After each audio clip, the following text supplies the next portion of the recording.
آج میں آپ کو ایک ایسے تویز کے بارے میں بتانے لگا ہوں۔ یہ وہ تویز ہے کہ اگر آپ کسی کو بھولنا چاہتے ہیں، کوئی آپ کو بہت زیادہ یاد آتا ہے، تو آپ اس تویز کا استعمال کر سکتے ہیں۔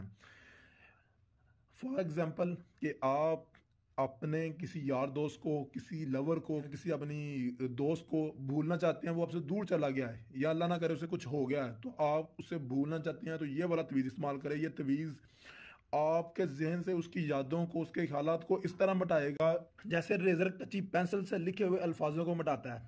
یہ علم بہت زیادہ پاورفل ہے اس حساب سے، اور اس کا استعمال بھی لگاتار 7 دن ہے۔ آپ نے کیا کرنا ہے کہ فرض کرے آپ کسی کو بھولنا چاہتے ہیں، تو آپ نے یہاں پر اس کا نام لکھنا ہے، یہاں پر آپ نے اس کی ماں کا نام لکھنا ہے، اس کی جو ایج ہے وہ آپ نے یہاں پر لکھنی ہے، جو بھی اس کی ایج ہے وہ آپ نے یہاں پر لکھنی ہے۔ صرف اتنا کر کے آپ نے اس تویز کو لکھ کر کسی 1 لیٹر پانی کی بوتل میں آپ نے ڈال دینا ہے، اور اس نے لگاتار 3 دن یا 4 دن آپ نے پینا ہے بس۔ یہ 2 دن پئیں گے، آپ کو خود بخود وہ انسان خود بخود ہی آپ کو بھول جائے گا۔ یہ اتنا پاورفل یہ تویز ہے، اور اس کی اجازت لینے کے لیے آپ اپنا نام اور اپنی والدہ کا نام ہمیں کمنٹ میں لازمی بھیجیں۔